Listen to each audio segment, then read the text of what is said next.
Hello ladies and gentlemen, and welcome to another gameplay video of Magic the Gathering Arena. I am Luis Diaz and you are tuned in to Learning the Gathering. As always, thank you for watching my videos. Thank you for the support. If you like what you see, go ahead and follow, subscribe, share my channel with everybody that you can who you think would enjoy the content, and I appreciate it. So with that being said, let's go ahead and jump in today's gameplay. Do a match or two, maybe one or two different decks. I'll try to do a different deck every day. Finish with a pack opening like we always do. And yeah, let's go ahead and start today's video. So I actually made this deck earlier today. This Burning Forest deck is what I call it. Red mana, green mana, fire, forest, burning forest, whatever. It actually does pretty well. It's essentially, let's take a look at it.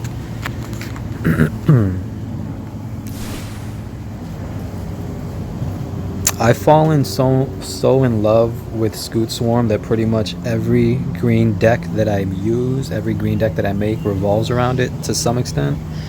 So we have 4 Scoot Swarms, Migration Path, Vastwood Surge, and Cultivate. 4 of each of those to get our lands and streamline that token creation from Scoot Swarm. Then we have Phylath for more tokens, and he has a landfall effect. Whenever a land enters the battlefield under your control, you put 4 +1/+1 counters on target plant you control. So you get a +4/+4 when you put these counters on, but it has to be a plant, which is good because when Phylath enters the battlefield, you create 0/1 green plant creature token for each basic land you control, and usually by the time you get this onto the field, obviously you're going to have at least 6 mana. Hopefully they're all basic lands. I tend to run some Elysian Caryatids, so not all of the mana that I have access to is from land cards, but usually I get at least 6 tokens off of that. And then every time you drop a land after that, you get to add 4 +1/+1 tokens. The thing about that is you can't split that up. So even though you might have multiple 0/1 plant tokens that you can put those onto, you can only put each batch of +1/+1 tokens on one plant. So you can't put a +1/+1 on 4 different plants. You can't do 2 and 2. You can't do 3 and 1. All 4 of those +1/+1s will have to go onto the same plant creature. But that's okay, because bringing a 0/1 up to a 4/5 just by putting a land onto the field is good, especially when you have stuff like Cultivate, Migration Path, Vastwood Surge that usually allows you to put multiple lands on the field at once. So token generation is good, as well as stuff like this. Haste creatures. If I go first, I'll tend to have a mountain basic land in my hand that I can play. Get a Raging Goblin out, which has haste, so just immediately as soon as you start your game, essentially, you throw down a mountain, throw down a Raging Goblin, attack for 1. Next turn, you throw down another land, put out a Nest Robber, attack for 3, assuming they didn't put a creature out to block you. So, whereas usually when I play green, I'm waiting for a Scoot Swarm, I'm putting out lands, but I don't really have a lot of attackers because I really just try to focus on Scoot Swarm. But with this deck, I get a couple hasters out quick, I do a little bit of damage, kind of get them on their heels. And then, I start to look for a Scoot Swarm. If I don't, maybe I get a Bolt Hound and keep attacking, but now my creatures get +1 until the end of the turn. +1/+0. So, a decently synergistic deck that just covers its bases really well. Here we have the breakdown. You see mostly 2 drops, 3 drops, and 4 drops. But a decent amount of 1 drops. So, as long as we can get a 1 drop or 2 and get the ball rolling to start the game, turns 2, 3, and 4, we have cards we can play most of the time. Turn 5, we don't have any 5 drops, and a couple 6 drops we do have, so the mana curve on this deck is good. No overly powerful creatures, with the exception of Beanstalk Giant and Phylath. I didn't put Garrick into this deck because it's a red-green and I didn't want to splash black. I feel like that's just trying to dip into too many bags of tricks. If I did splash black for Garrick, even though we could get some more token creation with him, I have him in enough of my other decks that run green or green-black or whatever that I don't want to do that with this deck and just make it the same as like 3 or 4 other decks that I have currently. So, now that we've broken that deck down, let's hop into a match. Hopefully it's a win. Hopefully, you know, this deck looks good for you guys. But yeah, I played like 3 matches and I won all 3. So again, not saying that this deck is amazing, but it can handle itself, which is what I do with my decks.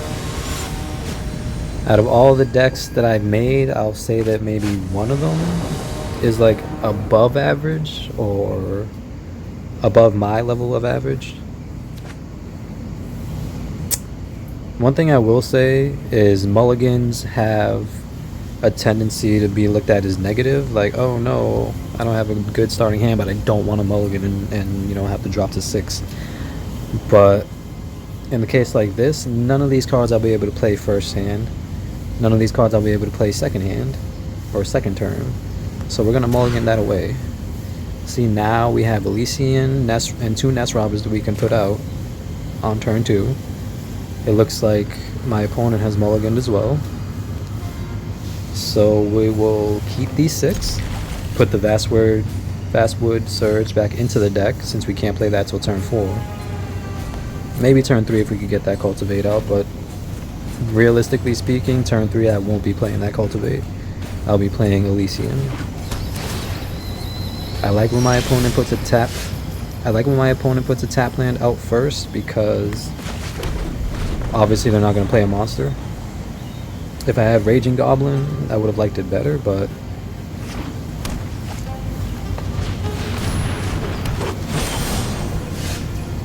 okay. Now we'll start pumping out these Nest Robbers. If he blocks, he's losing a source of mana, because that Woodland Mystic does give him 1 green mana if he taps it.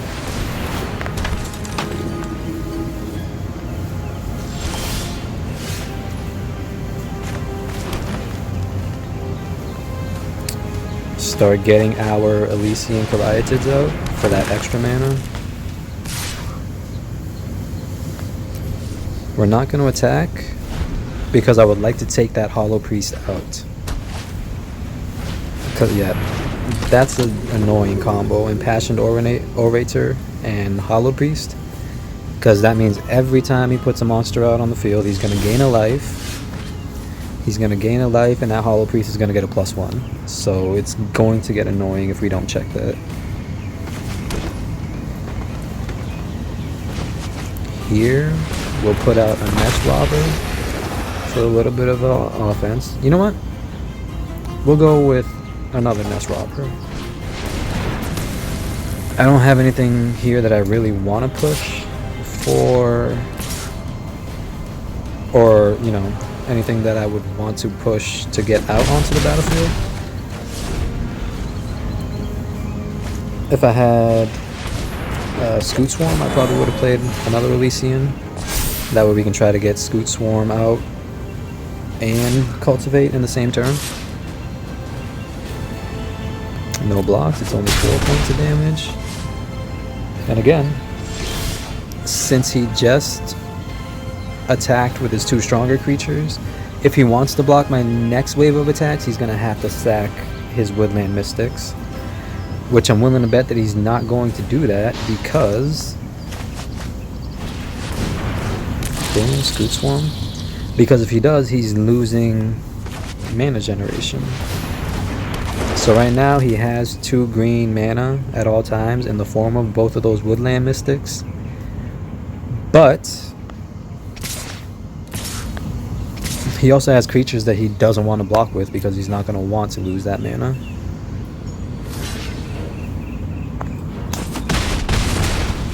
See? So now he's down 1 mana. And he still took 4 points of damage. So at best, he's keeping up with us right now. Go ahead, do your 4. You're still behind.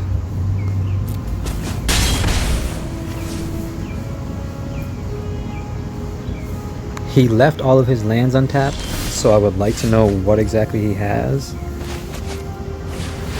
in his hand. But I mean, based on the cards he's putting out, I don't think he has like an Essence Scatter or anything like that. So there's 5 lands. Here's 6. So now we start making Scute Swarm copies. Throw 2 more lands down. And that's the beauty of having all these tokens. You start to outnumber your opponent. And on top of that, I really don't mind not having anything in my hand,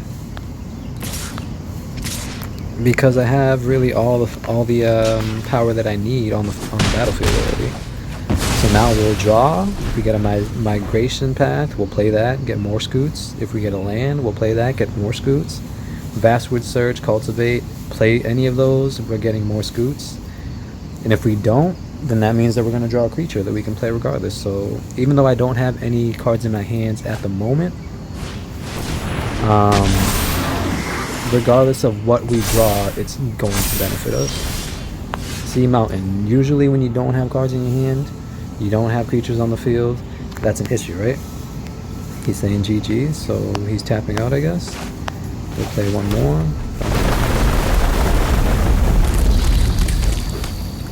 We'll attack now just to kind of force him into a bad spot. He has enough blockers, but next wave we'll finish him off. Unless he can, you know, he has a board wipe in his hand. But I'm willing to bet that that card that he has is not going to be a board wipe. Let's see, so 5, 6, 7, 8, 9, 10. So he has 10 points of damage on the board.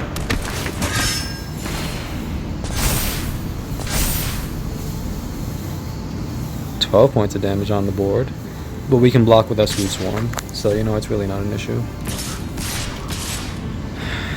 He does have that 1 card in his hand. I'm willing to bet it is a land or something, but he hasn't played it for 2 turns. If it was something that could have gotten him out of this funk, then he would have played it. So good victory, and that's pretty much what this deck does. Usually it takes off a little quicker. We had to wait till turn 2 to get going, but that's essentially what you get from this deck. Growth in the form of Scute Swarm tokens or Phylath tokens if you make it that far, and in the early stages you just have a couple of 1/1, 2/1 just quick hitting monsters, or creatures rather, to get them on their back feet, you know, put them on their heels. Make them think more defensively, even if they don't really have to play defense. They're starting to think, okay, well, he's getting attacks off quick.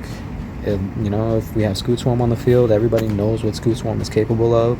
So even if we have one, you know, a 1/1 goblin, a Scute Swarm, and like just a Scute token, not necessarily a copy of a Scute Swarm, but just a regular Scute token, they know how quickly Scute Swarm can get out of hand. So even though they might have 3 or 4 creatures on the field, they're not going to want to attack because Scute Swarm will multiply, and then they won't have any blockers. So, you know, that's why I like Scute Swarm. But this deck is solid. You saw a victory that makes it 4-0 so far. But we're going to switch decks. This is another deck that I made today. It's basically a modified version of a deck that I made a while ago.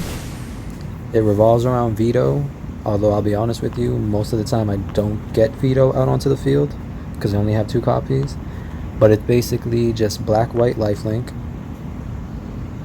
And I have stuff like Luminarch Aspirant, which every turn at the beginning of your combat turn, you put a +1/+1 counter on a target you control.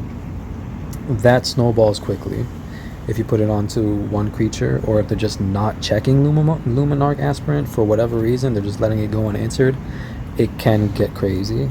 Especially if you have stuff like Sparring Regiment out. which gives you a +1/+1 whenever a creature attacks. You select a target attacking creature and untap it, and you put a +1/+1 on it. So again, just 2 cards that'll give you +1/+1s. Where's that other one? 3 all the way down here. And then if you manage to get both of those onto the field and this one, again, every turn, this one at the beginning of your upkeep, a +1/+1 on each other creature you control. So this one specifically won't get a +1/+1. It doesn't give it to itself, but it gives it to every other creature you have on the field. Every turn at the beginning of your upkeep, +1/+1, +1/+1, +1/+1. And that'll just snowball. Again, if people are just leaving you unchecked, they're just like, okay, that card's not a threat. You know, by the time you get a couple more creatures out, a couple more turns go by, you gain a couple more life. Well, now you're facing a swarm of 3/3s or 4/4s, you know, like. This deck is just a really good snowball deck with those +1/+1 counters. Not to mention the fact that I believe every creature in this deck either has Lifelink just straight up, or there's a way for it to get Lifelink. Charm Stray, Lifelink. It's only 1/1, but I have 4 of them in my deck. And every time I put one down, when there's one on the battlefield, the one that's on the battlefield will get a +1/+1 for every other card named Charm Stray. This Expedition Healer doesn't have Lifelink straight up like Charm Stray does, but if you do have another cleric on the field, it gains Lifelink.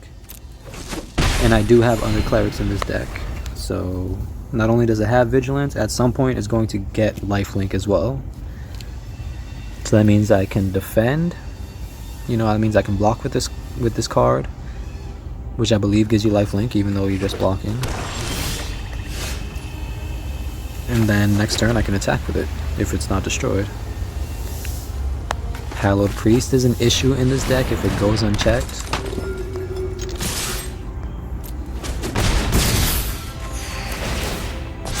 If you don't know how Hallowed Priest works, every time you gain life, it gets a +1/+1 counter put on it. So it's going to get 2 +1/+1 counters every turn that I attack, because it gets destroyed. But like I was saying, check this out. Charm Stray, there's one already on the field,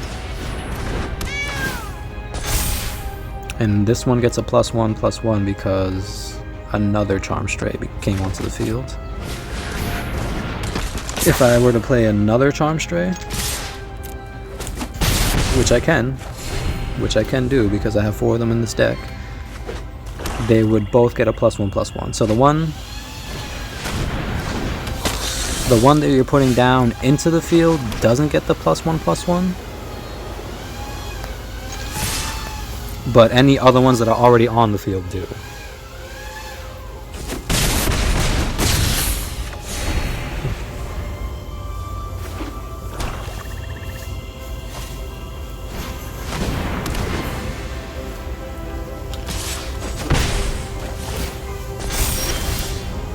See, he attacked that turn out of necessity. He's trying to get that Savage Gorger above 2/2 so that he can block and start killing these creatures off. But by doing that, he's putting himself in a bad position, because now all he has to block is those goblin tokens, or whatever those tokens are. Goblins, right? Yeah. So he'll get 1 kill, which doesn't matter because I still get the 1 point of health from Lifelink. And now he has a 2/2, which, you know, if he attacks this turn, even if he does get a creature out, he won't be able to block my Grim Dancer because it has Menace. Oh, okay. But again, that's just one card, which is what's bad about Mutate, which we talked about yesterday. Is that you do get some powerful effects, and you know, sometimes they do get pretty strong, but you only get 1 creature at the end of the day, no matter how many times you mutate onto it.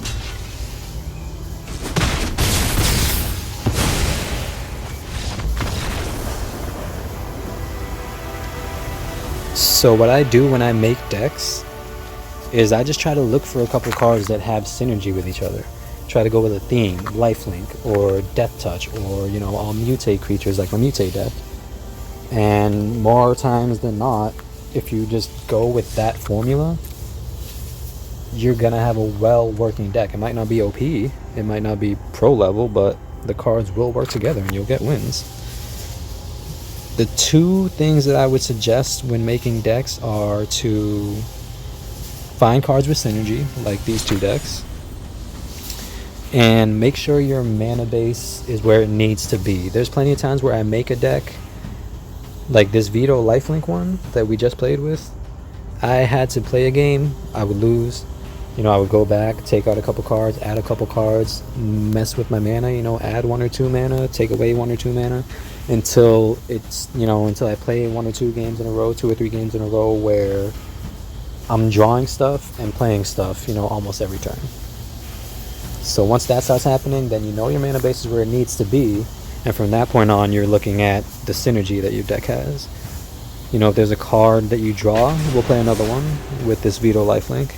But if you draw a card and you see that most of the time, even though you have the mana to play, but you're not playing it for whatever reason, it probably doesn't belong in this deck. So that's a card you can take out and then find another card that you could slip into that slot that will work a little bit better with this deck. Or maybe cover up a weakness. Maybe you'll cover up a weakness that this deck has, which I've had to do plenty of times. I would take a couple creatures out that I'm not really using, or that I just don't find myself getting to the stage where I can cast that card because it costs so much mana. I'll take that out and go with like an Essence Scatter or a Murder or a Dead Weight, something spot removal if I need to. That's essentially what deck building is. Trying to build a deck that you think will be good, try it out, and then cover those weaknesses.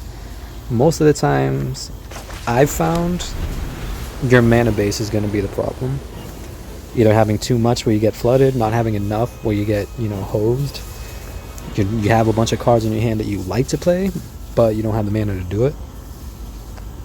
Getting that mana base is probably one of the most overlooked aspects of building a deck.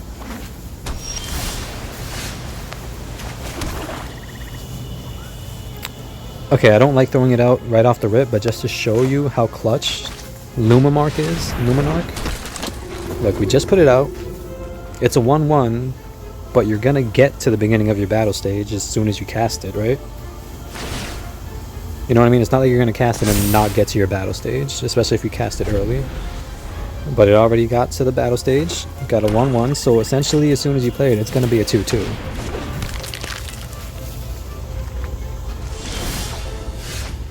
He's probably not gonna want to get rid of that egg.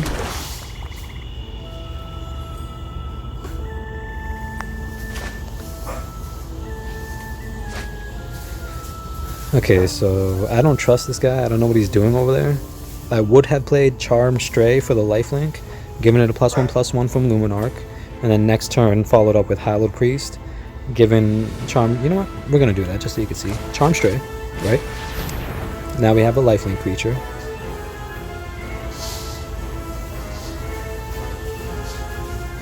I don't think he has a counterspell for this. He only has 1 blue mana. Right? So that's a lifelink that we're not going to be able to use till next turn, but come on, I doubt that there's anything you could do with that 1 blue mana. You just want to make me wait, huh? We will throw Leech Fanatic out, actually. I wasn't keeping track of my mana, didn't know I could do both. So now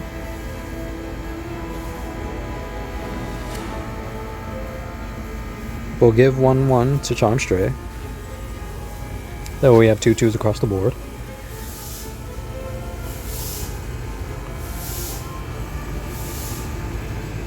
I'm racking my brain to see what he could possibly have with that 1 blue mana that he would...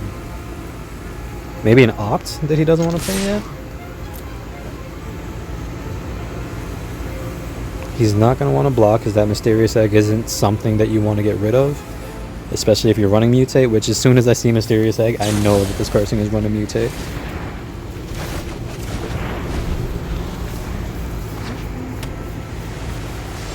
See, that was a waste of that card because it's just gonna come right out on this turn. Like,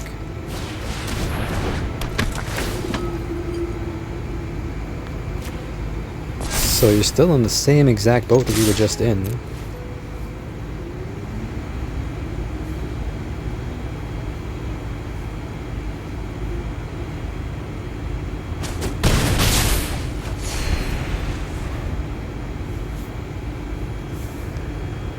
But like I was saying yesterday with pouncing Shore Shark, when you bounce it back, you have to respend that mana. Ideally, that last turn that I just attacked on, I would have had Hallowed Priest out already. Eliminate. See, so we know that we have this. I mean, now we know that he has that. So we'll give him that, because he's probably not going to want the lands.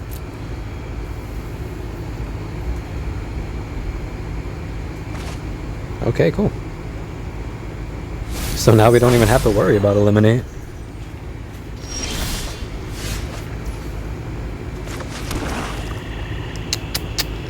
We already have a cleric out, so we'll get...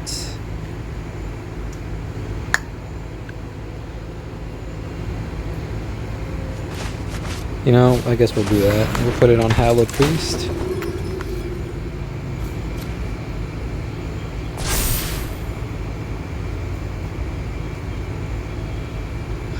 Alright.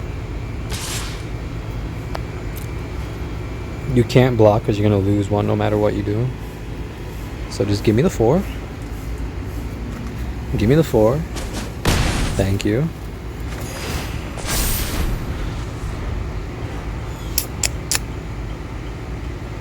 Since he can't really block Charm Stray, we're going to start putting counters on other things. And I know that's a trap because he's not going to want to... There's no way he will want to sack that. Ah, I forgot about this.